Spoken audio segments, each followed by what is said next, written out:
Hello viewers, আসসালামু আলাইকুম। আজকে টিউটোরিয়ালে আমি মোহাম্মদ মাহতাবুদ্দিন আপনাদের সবাইকে স্বাগত জানাচ্ছি। আজকে একটি সহজ বিষয় নিয়ে আলোচনা করব, সেটা হচ্ছে মাইক্রোসফট ওয়ার্ড, অথবা আমরা সংক্ষেপে বলে থাকি এমএস ওয়ার্ড। অফিসের যত কাজকর্ম এমএস ওয়ার্ড দিয়ে করে থাকি। তো এই এমএস ওয়ার্ডের বেসিক বিষয়টা জানা থাকলে আমরা সব কাজই করতে পারবো। তো আজকে এই ভিডিওটিতে এই এমএস ওয়ার্ডের খুঁটিনাটি সবই আমি দেখানোর চেষ্টা করব। যদি মনোযোগ সহকারে ভিডিওটি দেখেন তো অবশ্যই কিছু শিখতে পারবেন। তো চলুন আমরা দেখে আসি এমএস ওয়ার্ডের বেসিক বিষয়গুলো। তো আমরা প্রথমে এমএস ওয়ার্ডটি ওপেন করব। তো ওপেন করার পর এরকম একটি উইন্ডো আসবে। তো শুরুতে এখানে দেওয়া আছে একটি টুলবার। তো এখানে অনেকগুলো আছে। প্রথম হচ্ছে নিউ, অর্থাৎ এটা হচ্ছে যে নতুন। আমার এখানে একটি নতুন, এখানে অনেক কিছু লিখলাম, লেখার পরে আমার আরেকটা নতুন পেজ দরকার। আমি এখানে ক্লিক করে, এটা ক্লিক করে ব্ল্যাঙ্ক ডকুমেন্ট, এটাকে আমি ডাবল ক্লিক করে আর একটা পেজ দেব। দেখেন এখন আমার দুইটা। তো আমার এটা অবশ্য লাগবে না, আমি এটা কেটে দিলাম। এটা তো এরপরে আসলাম ওপেন। এই ওপেন বিষয়টা হচ্ছে যে এখানে ক্লিক করার পর আমার কম্পিউটারের ভিতরে যে ফাইলগুলো আছে ওপেন করব। তো জাস্ট এক্সাম্পল হিসেবে এই ফাইলটা আমি ওপেন করলাম। এখানে দেখেন যে এখানে একটি একটা প্রশ্নের, স্কুলে একটা প্রশ্নের জন্য করা আছে। তো এরকম আর কি। তো এরপরে আসবো আমরা সেভ আর সেভ অ্যাজ নিয়ে। সেভ জিনিসটা হলো আমি এই ফাইলটাকে সেভ করব, আর সেভ অ্যাজ বিষয়টা হচ্ছে যে এই ফাইলটিকে আমি দ্বিতীয়বার সেভ করব। এটাকে সেভ দিলে এটা কোথায় আমি সেভ করব, যেমন এক্সাম্পল হিসেবে ডেস্কটপে আমি সেভ করলাম, এখানে আমি নাম দিলাম একটা, তারপর এটা সেভ দিলে সেভ হয়ে গেল। তারপর এই জিনিসটাকে যদি আমি আবার সেভ দিই তো অটোমেটিক ওই ফাইলটাই সেভ হবে। এই জন্য আসলে দ্বিতীয়বার সেভ করার জন্য এই সেভ অ্যাজ, এখানে যদি আমি সেভ অ্যাজ ক্লিক করি তো সেই ফাইলটা নিয়ে যাবে। আমরা নতুন একটা নাম দিলাম, তারপর এটা সেভ দিলাম, দ্যাটস ইট, এটা সেভ হয়ে গেল। তারপরে আমরা আসবো প্রিন্ট নিয়ে। এই প্রিন্ট হচ্ছে এই ফাইলটাকে আমরা প্রিন্ট দিতে চাইলে আমাদের কি কি দরকার। এখানে দেওয়া আছে প্রিন্টারগুলো। আমার প্রিন্টার হচ্ছে যে ক্যানন L380। এই প্রিন্টারটা আমি সিলেক্ট করলাম। তারপরে এখানে প্রপার্টিসে গেলাম। প্রপার্টিসে আমি পেপারটা ধরে নিলাম, যেমন আমার ফাইলটা A4 সাইজের, এই জন্য আমি A4 দিলাম।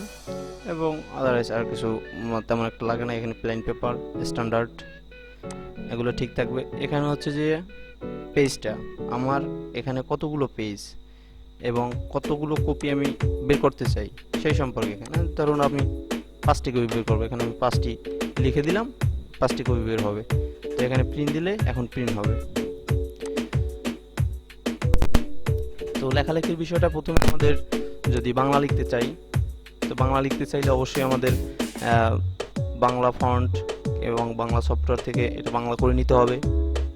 তো আমরা প্রথমে বাংলা করে নিলাম, এখানে বাংলা, বাংলা করে নিলাম। তারপর আমরা ফন্টটা ঠিক করে নিলাম, যেমন সুতোর নেম যেটা বাংলা ফন্ট। বাংলা ফন্ট করে নেওয়ার পরে আমরা এখানে লিখলাম এক্সাম্পল হিসেবে, আমরা এখানে লিখলাম বাংলাদেশ। এখন এই বাংলাদেশ লেখাটা অনেক ছোট এবং এই লেখাটাকে আমরা একটু চাইলে বড় করতে পারি। যেমন বড় করার জন্য এটাকে মার্ক করব, দেন এখানে চলে যাব। এখানে গিয়ে আমরা যেই সাইজটা দেব সেই সাইজটা হবে। এবং এখানে দেখতে পাচ্ছেন যে 72 কি সর্বশেষ সাইজ? আসলে না, 72 সর্বশেষ সাইজ না। এখানে যদি আমি এই অপশনটা আমি যদি লিখে দিই 200, দেখেন 200 সাইজ হয়ে গেছে এবং এটা ধরছে না, তাই এগুলো। তো এখানে আমি লিখে দিলাম 150। এখানে দেখেন এই যে বাংলাদেশ 150 সাইজ হয়ে গেছে এবং অনেকটা বড় হয়ে গেছে। তো এরকমই আসলে সাইজটা। এবং চাইলে আমরা এটাকে কালার করতে পারি, আদারওয়াইজ অনেক কাজ করতে পারি এটাকে। এই বাংলাদেশটাকে আমি যদি এখান থেকে শেষ পর্যায়ে নিয়ে যেতে চাই তাহলে এটাকে মার্ক করব, দেন এটাকে চলে যাবে, এখানে আসবে। এবং এটাকে যদি আমরা মিডলে আনতে চাই এখানে ক্লিক করব, তো মিডলে চলে আসবে। এবং এটাকে যদি আমরা বোল্ড করতে চাই তাহলে এখানে ক্লিক করব, বোল্ড হয়ে যাবে। আবার যদি এটাকে আমরা নিচে একটা আন্ডারলাইন করতে চাই, তো এটাকে ক্লিক করব, আন্ডারলাইন হয়ে যাবে। তো ভিউয়ার্স, এরকমই আসলে খুব সহজ জিনিস। এবং এটাকে যদি আমরা একটু অ্যাঙ্গেল করতে চাই, তাহলে এখানে ক্লিক করব, দেখেন অ্যাঙ্গেল হয়ে গেছে। এবং এটাকে যদি আমরা ফন্ট চেঞ্জ করতে চাই, অন্য ফন্ট দিতে চাই, তাহলে এখানে অনেকগুলো ফন্ট আছে, যেমন এখানে ক্লিক করলাম, দেখেন ফন্টটা চেঞ্জ হয়ে গেছে। তো এরকমই আসলে। এখন ধরুন এই লেখাটাকে আমরা পিছনে কিছু একটা বসাবো, স্যাম্পল আমরা এখানে চলে যাব, যেমন এটাকে বসিয়ে দেবো, দেখেন এরকম হয়ে গেছে। এরকম অনেকগুলো জিনিস আছে এখানে, আপনি যেটা ভালো লাগে সেটা দিতে পারবেন, এরকম আর কি। তো এরপর আমরা দেখব টেবিল সম্পর্কে আমরা দেখব যে একটা লেখালেখির ক্ষেত্রে টেবিলের প্রয়োজন হয়, আমরা টেবিলে যাব। তো আমরা চলে যাব সরাসরি ইনসার্ট, এই যে হোমের ডান পাশে ইনসার্টে ক্লিক করার পর এখানে দেখতে পাচ্ছেন যে টেবিল। এই টেবিলে যাওয়ার পরে আমরা এখানে ক্লিক করার পরে দেখতে পাবেন যে এখানে একটা অপশন আসছে, যেগুলো টেবিল অটোমেটিকলি আমরা এখান থেকেই ক্রিয়েট করতে পারি। কিন্তু এখানে সর্বোচ্চ দেওয়া আছে, কতটা আমার গোনা নেই অবশ্য। তো এর বেশি যদি আমরা করতে চাই তাহলে আমাদের কি করতে হবে? তো এর চেয়ে বেশি আমাদের করতে চাইলে যে এই ইনসার্ট টেবিলে ক্লিক করতে হবে এবং এখানে লিখে দিতে হবে যে আমরা কতটা কলাম চাচ্ছি, কতটা রো চাচ্ছি, এটা লিখে দেবে। এক্সাম্পল হিসেবে আমি এখানে 17টা কলাম এবং 10টা রো চাচ্ছি। তো এন্টার দিলে এটা তৈরি হয়ে যাবে, দেখেন এটা তৈরি হয়ে গেছে।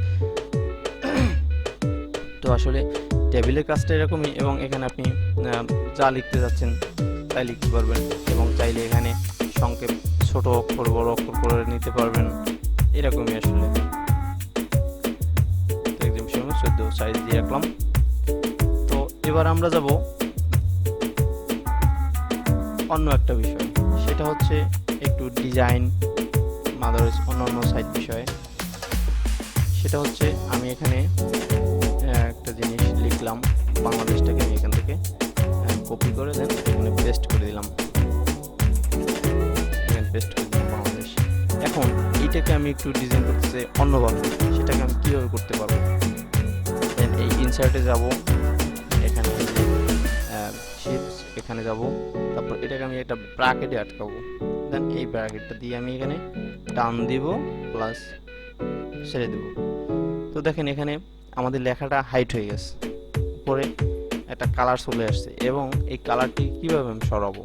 যদি এই কালারটি এখানে রাখতে চাই তাহলে এখানে অন্য কালার আছে, আমি দিয়ে রাখতে পারি এবং এর উপরও লিখতে পারি। অথবা এইটা যদি আমি সরিয়ে ওই নিচের লেখাটাকে আমরা রাখতে চাই তাহলে সরাসরি চলে যেতে হবে আমাদের এই যে শিপার ফাইলে, দিয়ে এখানে নন ফিল করে দিতে হবে। দ্যাটস ইট, এটা হয়ে গেল। এখন দেখেন এখানে একটা বর্ডার চলে আসছে, দেখতে অনেকটা সুন্দর, কিন্তু এই বর্ডারটা সাদার সাথে তেমন একটা ম্যাচিং হচ্ছে না। আমরা যদি চাই যে বর্ডারটাকে আমরা একটু সুন্দর করে ম্যাচিং করব, তাহলে কি করতে হবে? দেখুন এই যে এখানে একটা ক্লিক করবেন, এই যে তীর চিহ্ন আসার পরে এখানে একটা ক্লিক করবেন, ক্লিক করার পরে এই অপশনটা আবার আসলে আমরা এখানে চলে যাব। এখানে চলে যাওয়ার পর আমরা এখান থেকে কালার চুজ করতে পারবো। দেন আমি এই কালারটাই চুজ করলাম এবং এটাকে একটু বর্ডারটা বড় ছোট আদারওয়াইজ যা করতেছে আর কি, সেটা করার জন্য এখানে চলে যাব। এবং এই যে অনেকটা জিনিস এখানে আছে, আমরা যেটা খুশি সেটা দিতে পারি। যেমন এক্সাম্পল হিসেবে এটাই দিলাম, দেখেন অনেকটা সুন্দর হচ্ছে। এবং আপনি যদি চান এখানে আরও কিছু লিখতে পারেন। তো আসলে ভিউয়ার্স এরকমই টুকিটাকি কাজ, বেসিক জিনিসটা জানা থাকলে আপনি সব কিছুই করতে পারবেন। এমএস ওয়ার্ডের কাজ আমরা একটা ভিডিওতে তো সম্পূর্ণ শেষ করা যায় না, তো আমরা পর্ব হিসেবে অন্য পর্বে অন্য বিষয় নিয়ে আসব। তো ভিউয়ার্স সবাই সুস্থ থাকবেন এবং সুন্দর থাকবেন। আল্লাহ হাফেজ।